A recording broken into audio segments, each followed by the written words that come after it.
Hello guys, আমি Moushumi. Welcome to my channel Bong Spice Tale Shorts. আশা করি তোমরা সবাই ভালো আছো, সুস্থ আছো। আজকের রেসিপি হলো ভাপা পনির।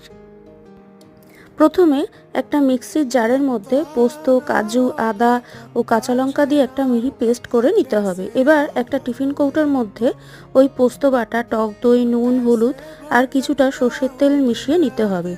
তারপর কেটে রাখা পনিরের টুকরোগুলো দিয়ে দেবো আর তার সাথে কিছু জল দিয়ে দিতে হবে। তারপর ভালো করে মিশিয়ে নিয়ে কয়েকটা কাঁচা লঙ্কা দিয়ে দিলাম।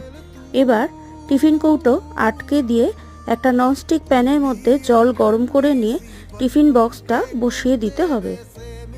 আর এই টিফিন কৌটোটা বসিয়ে কম আঁচে ঢাকা দিয়ে প্রায় 15 মিনিট মতো রান্না করে নিলেই তৈরি হয়ে যাবে এই সুস্বাদু ভাপা পনির।